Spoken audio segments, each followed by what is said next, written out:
guys, it's Mark from Moonlight Game Devs. Today I had a chat with Oscar Clarke from Fundamentally Games.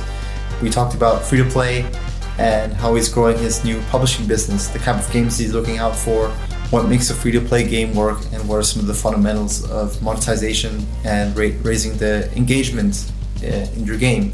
So hope you guys really enjoy that. As always, if you did, then please consider leaving a like or subscribe on whatever platform you're listening to. It really helps me out.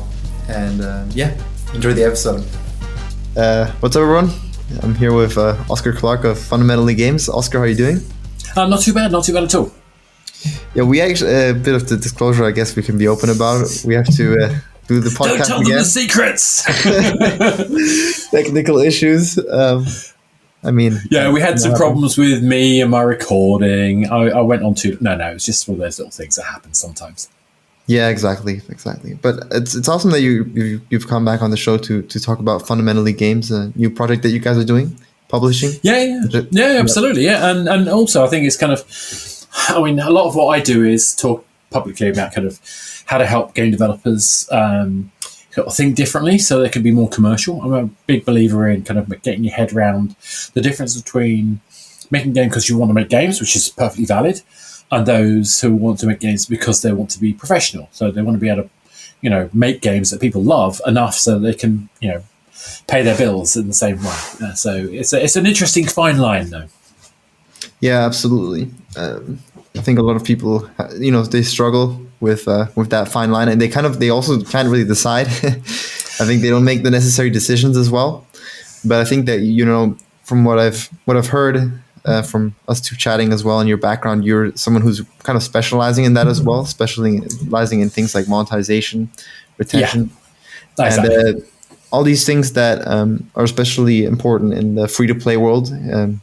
But how about we start with, for the people that don't know you, just kind of your background in the games industry, and just let you share that. So I've been around since the dawn of time. No, maybe not quite that long, but in fact, the funny thing is, I keep forgetting this, but I actually made my first ever pitch when I was 18. And this is like basically the late 1980s. I pitched a game, which so I've been in that position as an indie developer trying to sort of make a game, and we were told this great line: "Love the idea, come back when you've made it." So all of you who've been there, who know what that's like, I was there too. It took me 10 years to get from that to be joining the games industry. So I'm like 27, I think, at the time. And this is 1998. Yes, I am that old. Basically, I ended up running a thing called Wireplay. Wireplay was an online gaming service with dial-up modems. So basically, I started out as a PC master race kind of gamer. I'm lucky enough to be able to say I saved Counter-Strike. And that's a sort of big claim, and it's kind of a joke, but it's also slightly true. The original developers, before they got bought by Valve, did a lot of testing on Wireplay, and they ran out of money. So I bought them some new computers. They then got snapped up by Valve. But I think it was the fifth beta for Counter-Strike, the very 0.5. Has Wireplay logos everywhere. So if anyone ever finds a copy of that build, I'd love to get some screen grabs. It'd be amazing. Because I paid for that. Actually, I didn't get my name in the credits. It's really to my I'm really sad about it. 3 of my mates who worked for me at the time got their name in the credits, and they didn't tell me for 10 years because they knew how upset I'd be if I found out that they were in and I wasn't. But that's life. I'm not bitter. So obviously PC gaming was a big thing for me. It's how kind of what got me into it. I'm actually a sort of tabletop board game design type person as well. That's what I love doing when I can. I got into mobile gaming in 2001 and actually launched in 2003 a Java game platform for 3, the mobile operator in the UK. I was actually global lead for games for Hutchison Whampoa, the parent company. So basically, I've been involved with mobile games, proper mobile games, since they really got started, long before there was an iPhone, before we dreamed of an iPhone. I actually spent some time at NVIDIA telling people what a thing like an iPhone might do. And then kept getting told by Motorola and various other companies, no one wants a smartphone. Feature phone's where it's at. Long story. But yeah, so back in the days at 3, we basically did some amazing things. Like we did the first ever mobile in-app purchase. Doesn't sound very exciting nowadays because it's new. But at the time, that had never been tried before. There were still in-app purchasing games. There was things like Maple Story, really, really early on, RPG stuff, selling cosmetics, things like that. So it was really interesting what we could learn and apply to mobile back in the day because we had a lot of freedom. Back in 2008, I joined a little company called Sony. You may have heard of them. Sorry, I'm just trying to be facetious. That's probably come across the wrong way. But Sony were making a virtual world. Yeah, exactly. It's a tiny company.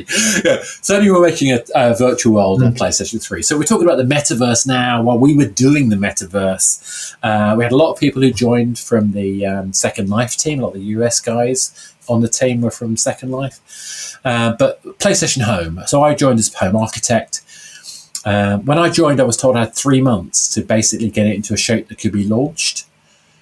And it was in no state to do that. So we managed to get it. Actually took us 6 months, but we still managed to launch before you ever saw any free-to-play stuff on mobile. So we had a free-to-play console experience, which was all around virtual world experience, all this metaverse stuff. We were doing that in 2008.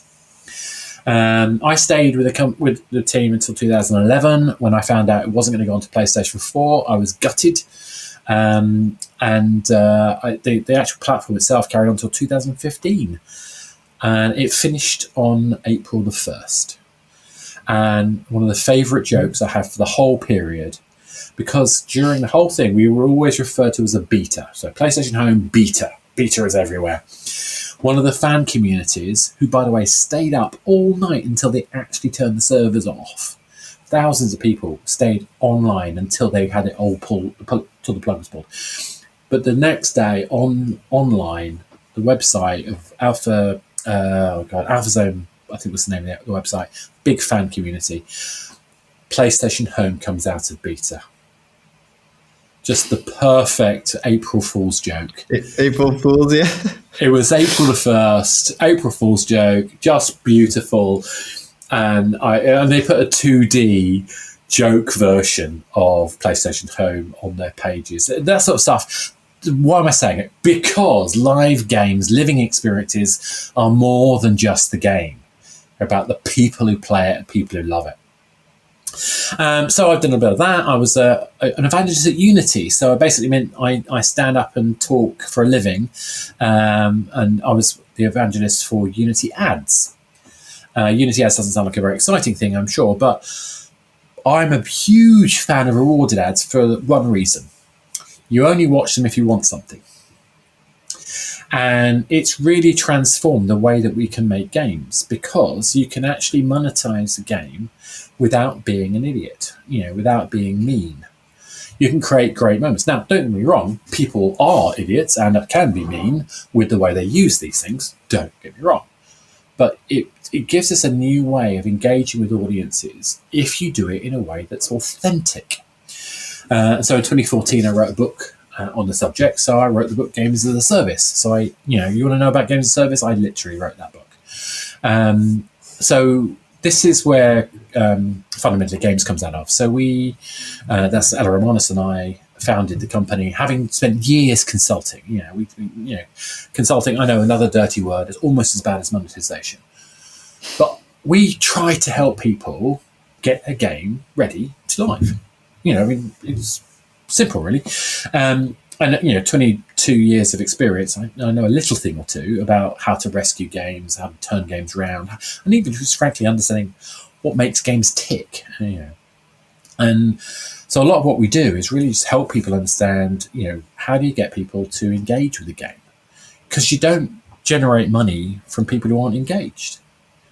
And if you're going to get people to, spend, you've got to first get them engaged and retain them. So you can't just throw a game at someone and hope. Hope is not a strategy. You've got to find ways to think about player experience, why they play, what the psychology is, what's delightful, why they should care. And, we were doing all this as consultants and realised, you know what? There's lots of people out there who want to get our advice, but then don't know how to do it. So why don't we just do it for them? And so we became a live ops company. We raised a small seed round. We've signed 7 clients from that. And actually got a whole bunch more going on as well. And then, the same thing kept coming back to us. We've got this great game, but no one's going to publish it. How do we publish it? Well, we're already doing all the live ops for these games. So what's the extra steps? And it turns out that actually, because we're already building community engagement, doing the next step is really about, can we fund the UA? And we've just signed an agreement. So there'll be an announcement coming out tomorrow at the point where we're recording this message, all about what we're doing to create a program to help people test their games before they're launched. Mm-hmm. So we're really basically just about helping game developers get their games ready for live, make sure it's tested properly, and then release it, and then manage it. Don't just abandon it and hope for the best. We're actually kind of engage people and going. So that's what we do. We basically help people. We're a living game publisher. Yeah. Like that's not always the best strategy to kind of put a game out there if you're trying to make it, for a living, right? Exactly. If you want to make a great game, but who are you making it for? Yeah. And if you're making it for an audience, you want them to hand over their hard-earned cash. They spend a lot of time and effort doing that, but then you've spent a lot of time and effort making the game. There is a reasonable exchange level that goes on there. And as long as you find the right way to genuinely, authentically make something is a beautiful piece of game craft, there's nothing wrong with expecting people to pay for parts of that. Now, a lot of people diss free-to-play because they think you're trying to squeeze money out of people. That's just the wrong way to look at it in my head.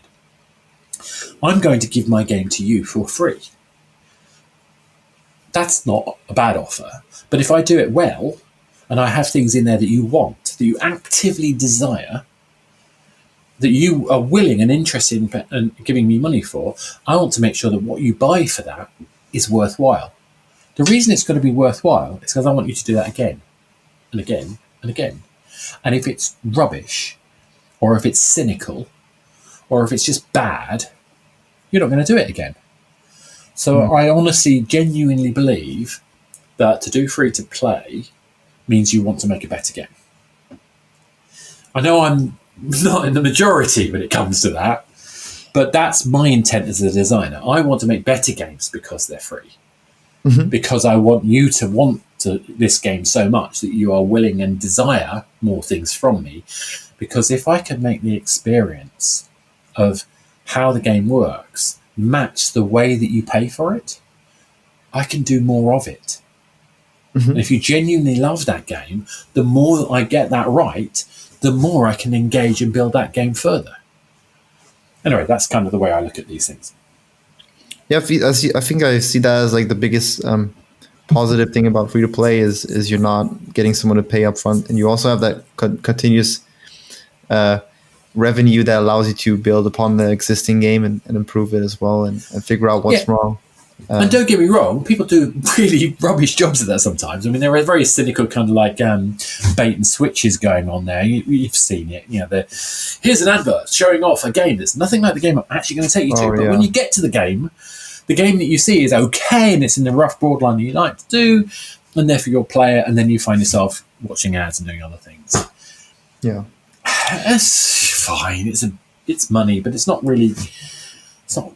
It wouldn't make me feel like I'm fulfilling myself by making a game like that personally.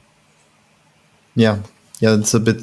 I think a bit sketchy to have those ads which show fake gameplay. But although it's interesting, we've learned from doing those, from seeing people do those ads. We've learned that we can actually do some really interesting things to make it easier for game developers to test their games before they go live. Mm-hmm. So there's a lot of people, particularly the hyper-casual folks, are doing like a 30-second gameplay trailer based off the back of a kind of game jam version of an idea. The game doesn't exist yet, but what you do is you put it up on a Facebook ad, you pay 150 quid or something to run that for a few days, and you see how many people click to install. The game doesn't exist yet, but it allows us to know whether you'd be interested in it. So if we know you'd be interested in it, we can then try to build that game in more detail. And if we check, say 10 different games, and we then decide which one we're going to pick, it makes it so much easier for us to actually make sure that we get the right game. Yeah, I mean, do you guys use like I don't know, I think it's called Geek Foundry or something, where you kind of mock the App Store? So the way we tend to do it is, we create a unique page for it so we can check the Google Analytics stats of people who visit it. But obviously the intention is to keep that page open so that we can use it for when the game does go live. And obviously not all of the games are going to go live. But the nice thing about it is that we can work out what's working and kill the game early. So if we know what's going to work and what's not going to work, it saves the developers so much time and pain making games that doesn't have an audience. So it's really important to me that we find out what players actually want to play. Yeah, absolutely. It's a tough one. It is a tough one because, historically what we've done is we've sat in rooms with big whiteboards going, right, I think our audience is this, and I think we're going to talk about this kind of game mechanics. We're going to have this kind of retention strategy. We're going to have this kind of monetization, whatever it might be. Just guesswork. You think about, I remember, was it 8 Days, I think was the game that was being developed by Sony, and a lot of the people on the team for PlayStation Home had come from that. I think it was basically the similar team that would made the Getaway 2. I can't really remember. But it was amazing how much, just a huge volume of resource and effort, manpower, costs that were put into making a game that was just killed. Oh, it's just tragic. It's just tragic. All of that passion, that desire. And of course, they didn't know until they got a long way down the making of that game that the game wasn't going to work. Yeah. I've been called in a few times for certain games companies where they've asked me to review the game and say whether it worked. And they may have sunk years into it. Frankly, I've done this with some games. It's hard to kill your babies. When you've got a game that you love, how do you call it, call it to a close when you know there's something in it? It's really hard to decide to make the call to kill it. And I think the more we can use objective information, actually get data, do people choose to install from watching a video? Simplest thing possible. How long do they keep playing it if you give them a playable version? Can you get somebody to play it who's not connected to you and give you a recorded transcription of what they actually did when they played it? These kind of techniques are standard, but we're now pulling those together into a campaign, into a program, so we can actually help developers get ready with the right game to go live. Yeah, makes sense. You kind of talked about doing consulting work as well, helping game development companies improve their game. And you were just mentioning some of the strategies there to validate the game, kind of in a hyper-casual approach. Either making a quick game prototype, checking, what is the kind of cost to get someone to install the game in terms of showing them ads.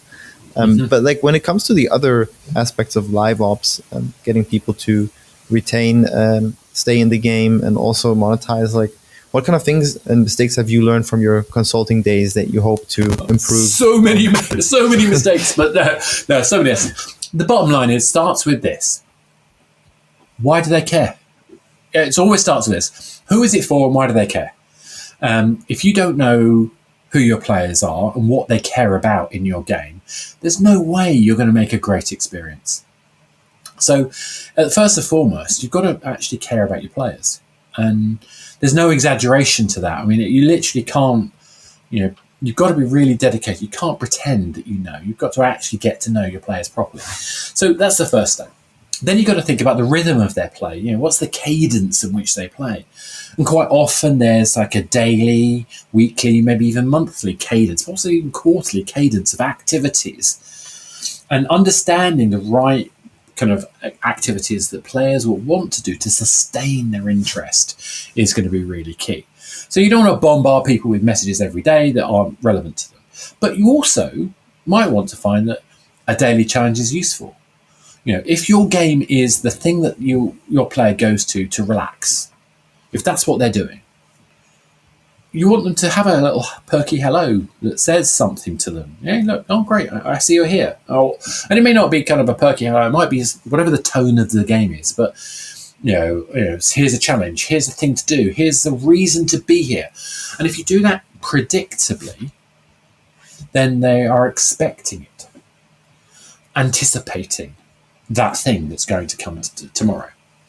So we tend to look in kind of like daily challenges, weekly theme, well, actually more monthly themes, but weekly kind of events, activities that are collaborative as well as competitive. There's a great thing I saw with a game called Art of War. A Chinese company did that game. I actually really loved it. I was playing it a lot before they actually asked me to take a look at the game.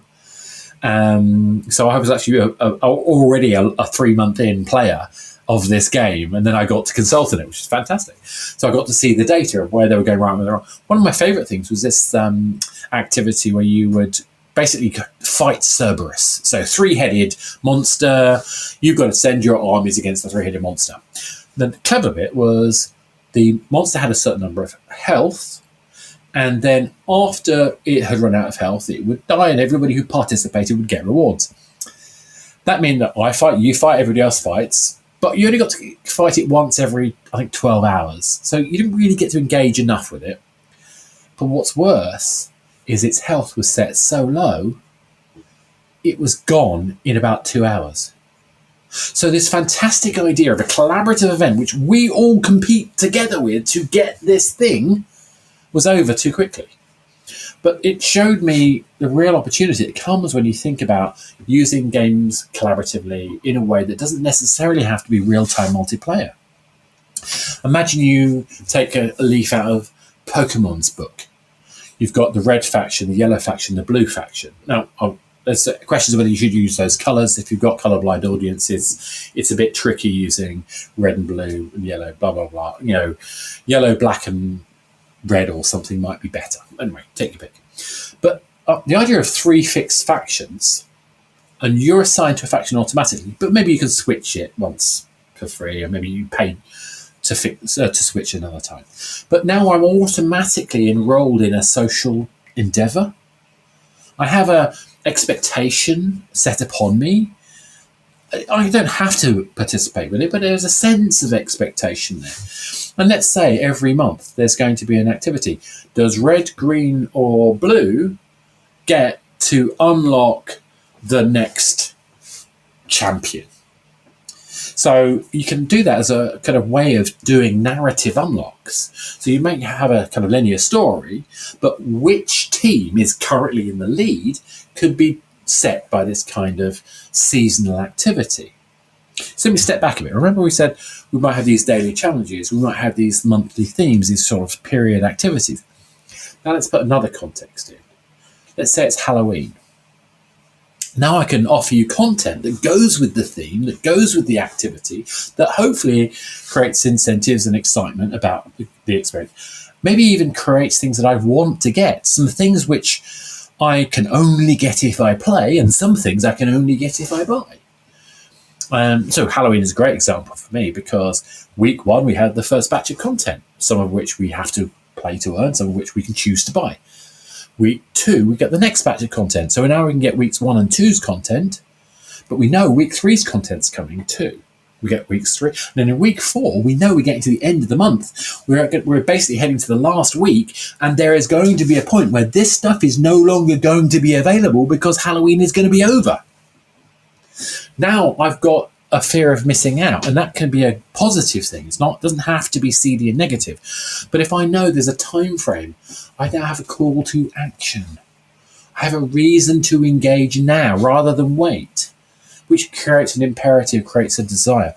And to me, this is the heart of what I think living experiences are about, is understanding what players love, finding predictable ways to deliver it, and to create context for that delivery. So you can create events and promotions, you can release new content, you can release new features, and tie it up in a shared common narrative for the player. This sort of sense of a common law that we as players share because we've been there, we experienced it together. And ideally, we experienced it as blue faction versus red faction, so that when we sit down and talk about what we love about this game, I can rile you because you're blue faction, I'm red, and we beat you last month. That tribalism is actually really important for really feeling passionate about games. Oh yeah, not every game is going to fit this model exactly, but as a kind of way of thinking, a lens to consider the living part of the game. What I'm really trying to show you is what's important about living games isn't just the mechanic, the thing that you do, or even the context, the sense of purpose and progression. It's also the metagame, but the things that aren't gameplay, the things that are more about how we as a community engage, that the game enables. And that kind of extra layer, that metagame layer, and people use metagame to describe all sorts of things, but for me, the metagame is that higher level, that social engagement, that's the cultural element of the game.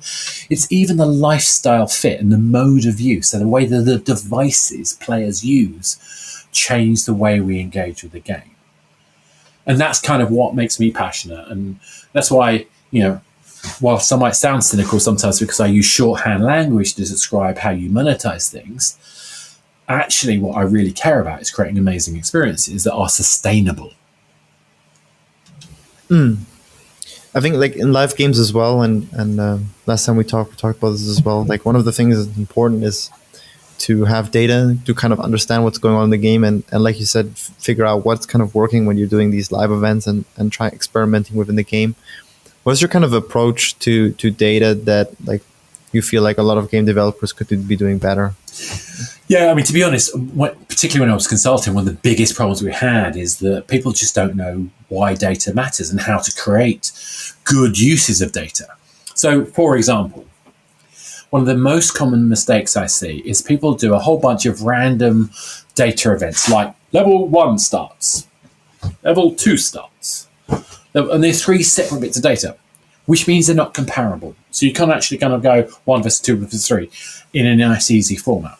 Instead, what I try to get people to do, it's actually taken from this kind of crazy thing I learned from the food industry. It's called HACCP, Hazard Analysis and Critical Control Points. It's the mechanism that the Pillsbury Dough Company and NASA used so they could feed the Apollo astronauts on Apollo 11.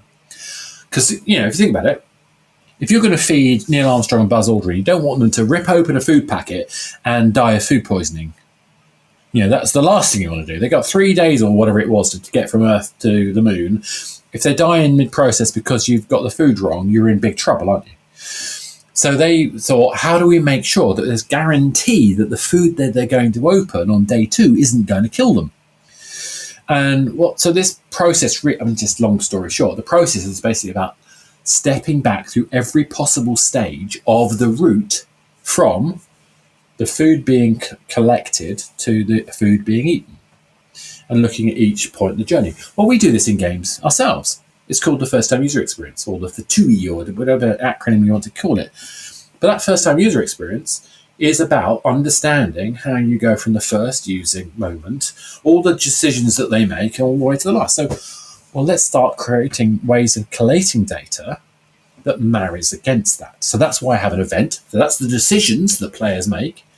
And then I have parameters, so the data around those decisions. But the trick I've learned is you want to have the smallest number of meaningful decision points that are comparable, because I want to create funnels. So if I have level starts, I'm going to have which level it was as a parameter. I'm going to have session ID as a parameter. I'm going to have match ID if it's a multiplayer game, so I can compare and infer information about other people who are also playing in that gameplay. So having this comparable model means it's a lot easier to track what on earth's actually happening in the game. Because at the end of the day, there's no point in having data if we can't do anything with it. So if we're trying to work out what players do, why they do it, we need to be able to look at the patterns of play in a meaningful way. And frankly, any game, whether you're making a service game or not, if you don't look at why people are dropping out, how can you actually understand what's going wrong? How do you make the game better? Now, key to this is You've got to pay attention to GDPR. You've got to make sure it's anonymous. But you don't need player data. You need player choices data. And the big difference of that is I actually want it as an aggregate.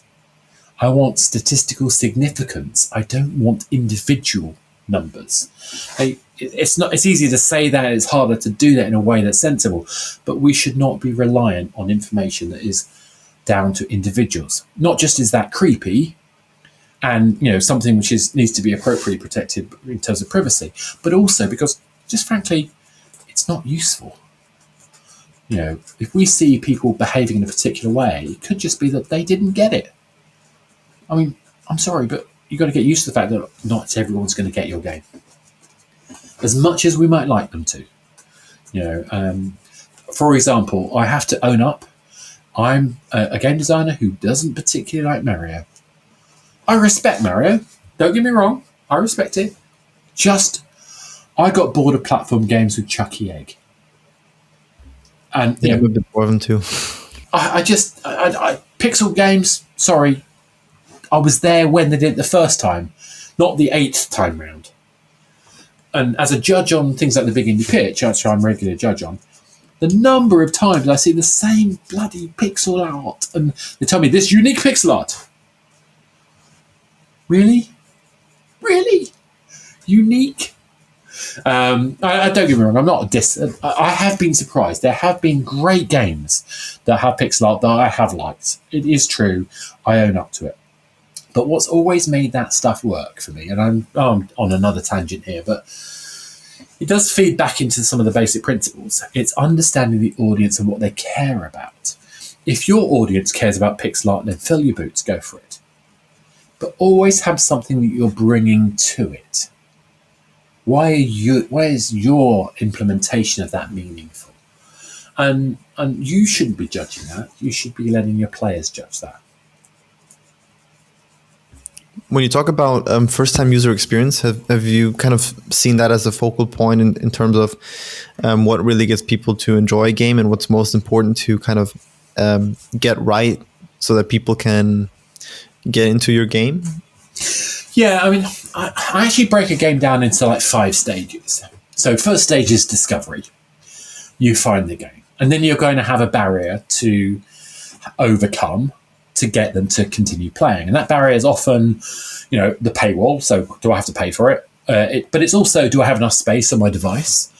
Do I have enough time to look at it? Does it excite me? So you've got to have a level of excitement and anticipation to get people to get past the discovery stage to actually install the game. So that's the first design challenge you've got. And, you've got like 3 seconds or so to get people's attention. There's no time. PC games may be a bit longer, but, mobile games, if you don't get me straight away, gone. I'm just gone. I'm out of here. Second stage, you've got their attention. Great. That's a massive, massive step forward. Now they're going to start learning how the game plays. But they're not just learning how the game plays. They're also learning how the game fits into their daily routine. And as a result, they're going to have the worst possible experience they're going to have when playing your game.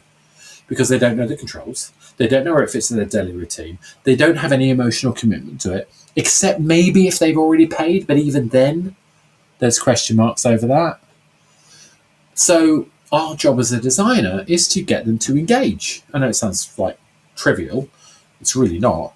But that's where the first-time user experience comes in. If your first-time user experience sucks, and frankly, if you make me do a tutorial, in fact, let's make it worse. Let's go back to, I think it was Watch Dogs was the worst one I remember. Was it Watch Dogs 1 or 2? Anyway, I think it was 1. You pressed X to continue the story for 4.5 minutes. 4.5 minutes before you actually got to play anything. I cannot believe, in fact, on any platform other than a console, I would have thrown it away. Yeah.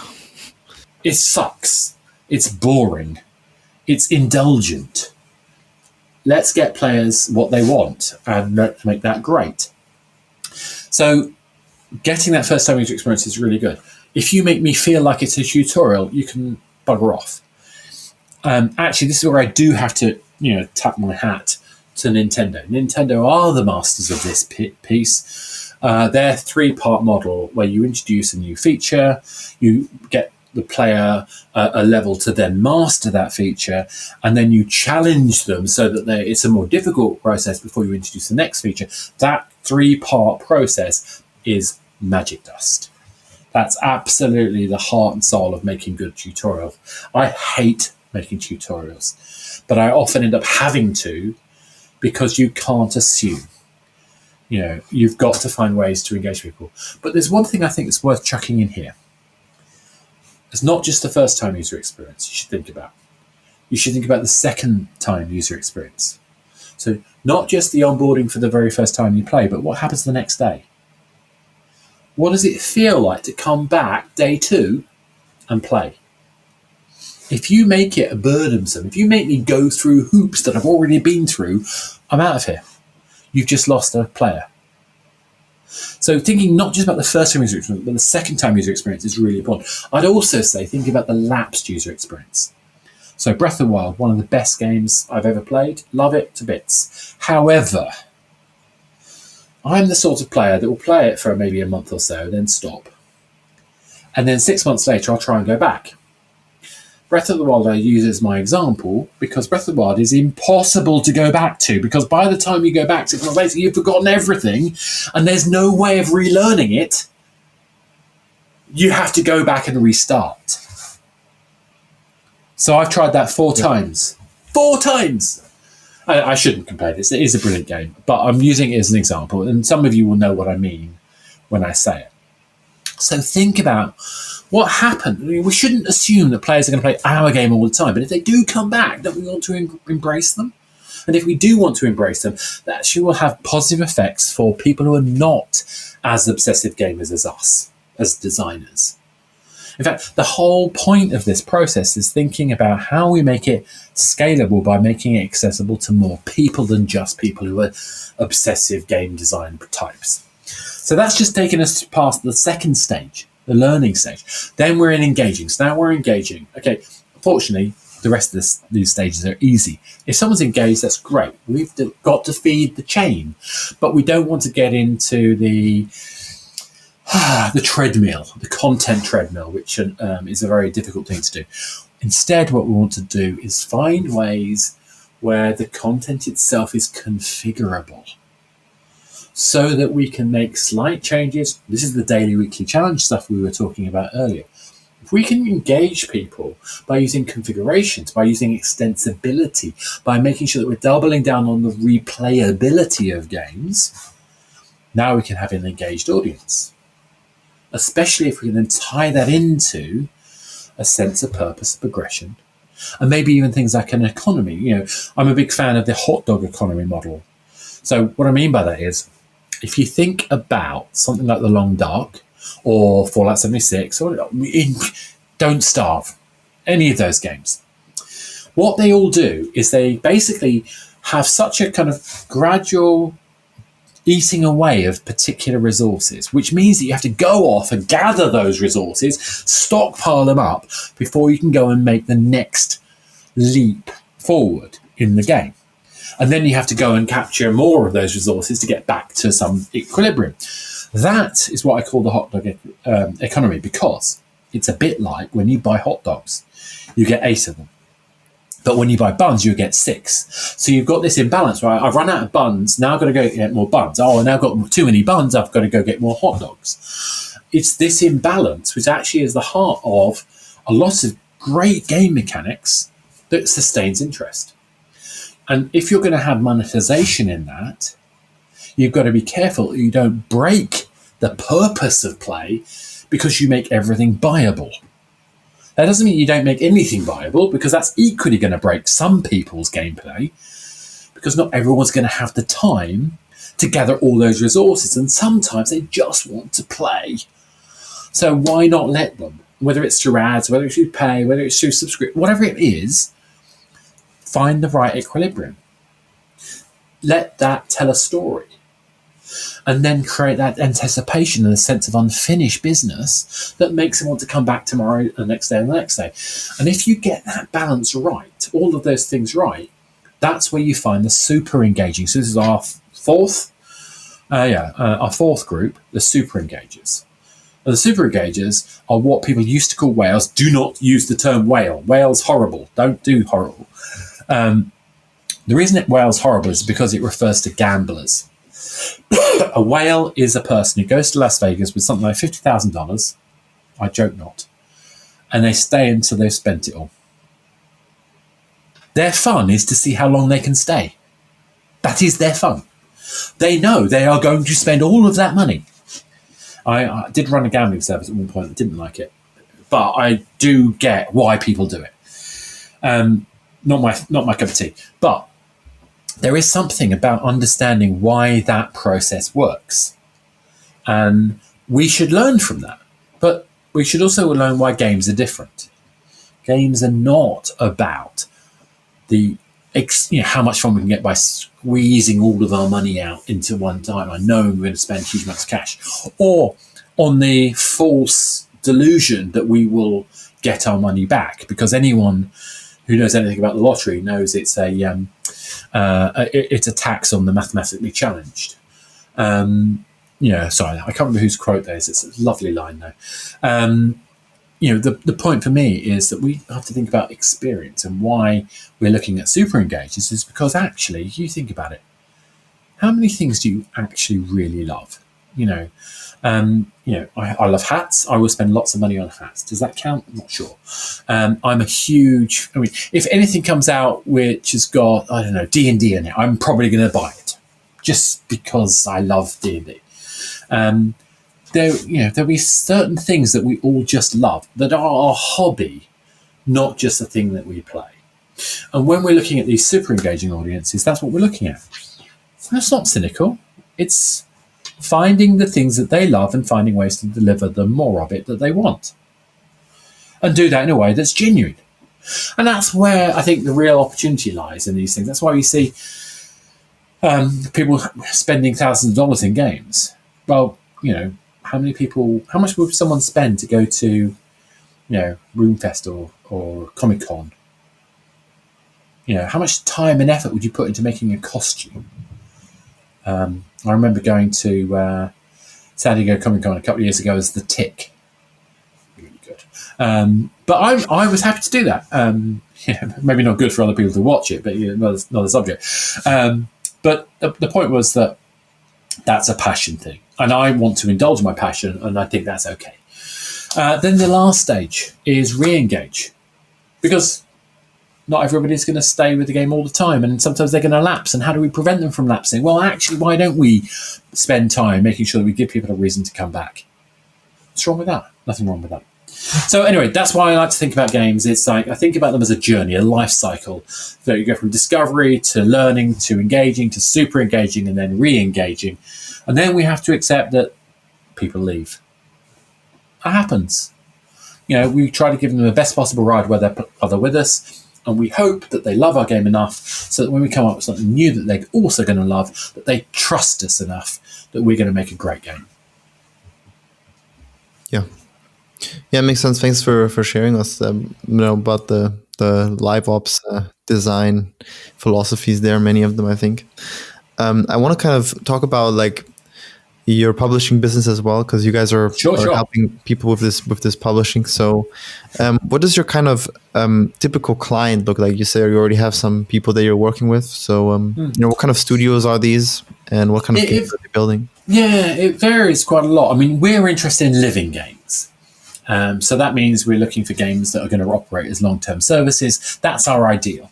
There are a couple of game teams we're working with at the moment who are at early stages where they're testing the waters, but essentially what we're really after is finding ways to help take them so they've got a long-term extendable life cycle.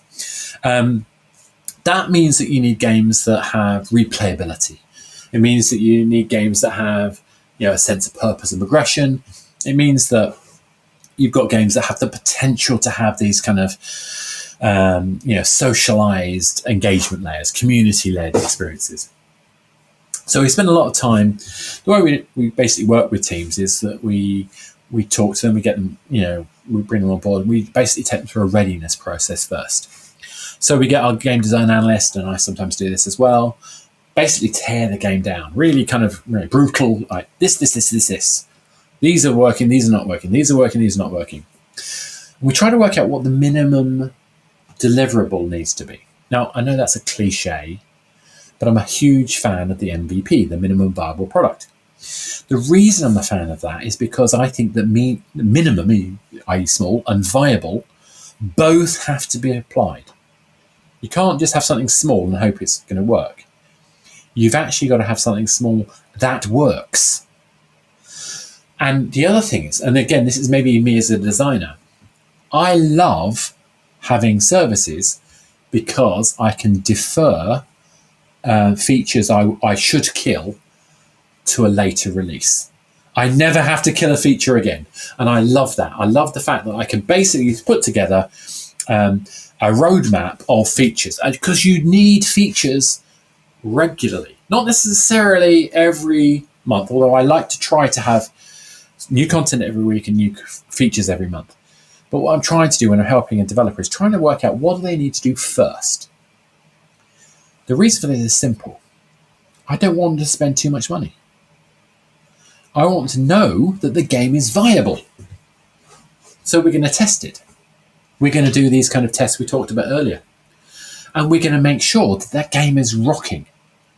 And we're going to get those smaller things right, because it's a lot easier to get a smaller, cleaner, more described game experience to work better than it is to get a large, woolly, kind of cumbersome beast to work. So let's get the basics right first.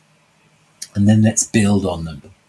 And then let's build an ongoing relationship with the players so that we take them with us. And that we know that they buying into what we're doing to improve the game as we go along. So that's really what we do. So our philosophy for publishing is very similar to our philosophy for live games, because it comes down to this simple message. We're trying to get more players, doing more things, more often, and for longer. And that really is at the heart of it. So that means obviously we're going to do things like creating community activities. Well, we're going to do that from within the game and outside of the game. But by being a publisher that's also going to do the marketing for that game, we can align the marketing with what's happening inside the game. That means we can tell stories about what's happening in the game and take the audience in the game with us, but also tell the audience who are not in the game what they're missing out on. And they can see that we're delivering on the promises we've made to our players consistently. I'm a big fan of the TV show Columbo. And I use Columbo as a metaphor all the time. Columbo is 1970s detective show. Some people may have heard of it. Yep. It's very famous. And a lot of TV people say it's the best TV show ever made. I know it sounds a bit hard to take, but there is a reason for it. So, picture this. Columbo, at the start of the show, we see who the murderer is.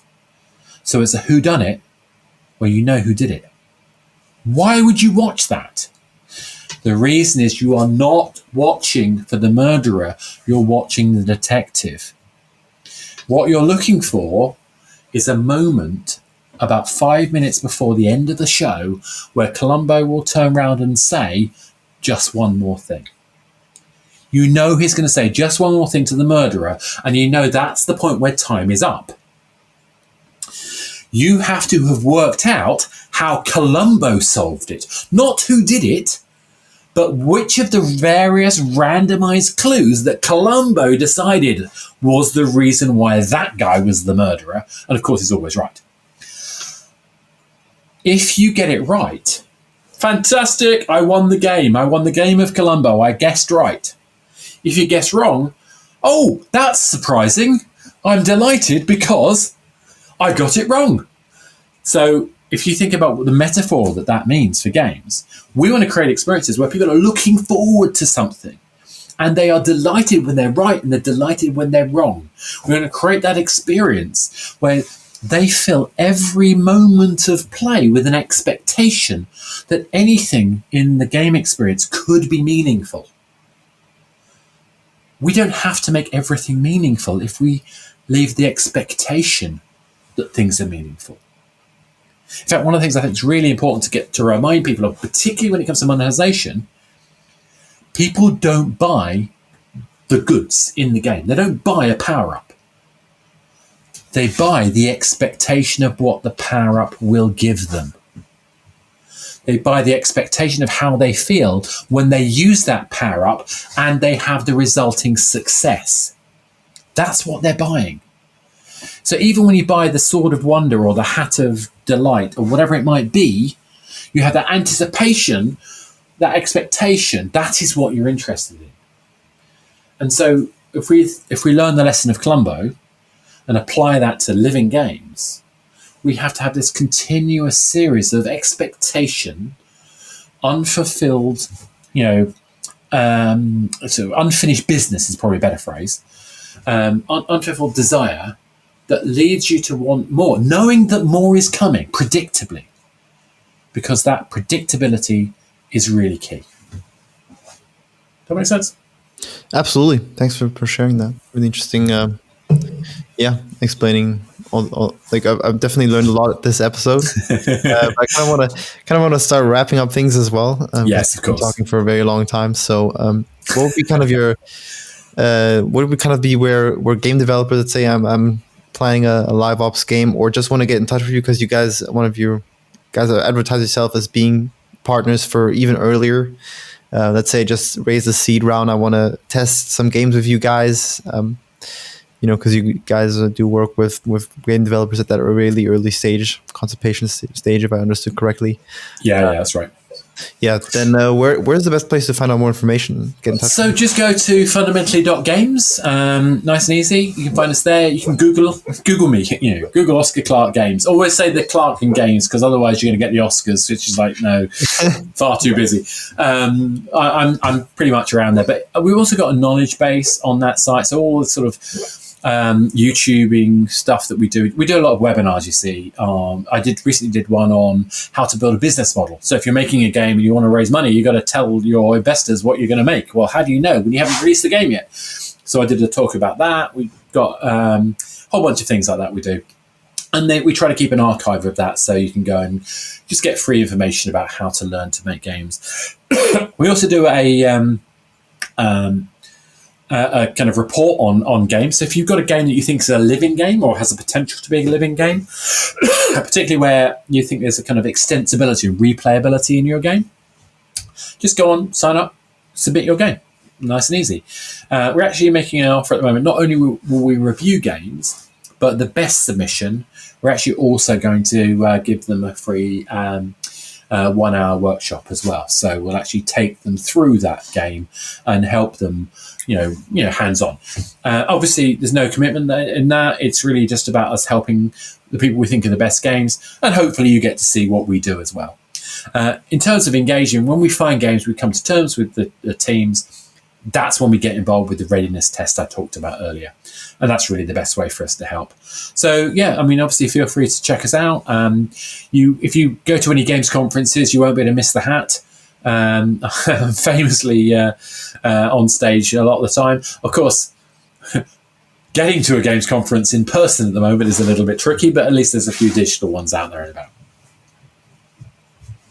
Yeah, stay safe, everyone. And also important, I guess, to add is that you guys are not a publisher that funds the games, but you guys do like rev share. Is that correct? So basically, the way we work is that we fund publishing and user acquisition. And that includes our user acquisition testing program to make sure that your game is ready for it. So we think a lot of game publishers get involved too late. And they basically want you to prove that the game is already working and already successful before they'll put any money in to support and scale your game. So basically, you end up taking all the risk. But we, on the other hand, will actually get involved early. And more importantly, we'll also run live ops. And we do that as part of revenue share as well. So all of our ongoing engagement to get you ready is part of that process. Now, we for some people, they need more help than we could possibly do, as a kind of just to publishing, they mean more fundamental help. We could do that too. We still do a few bits of consulting too.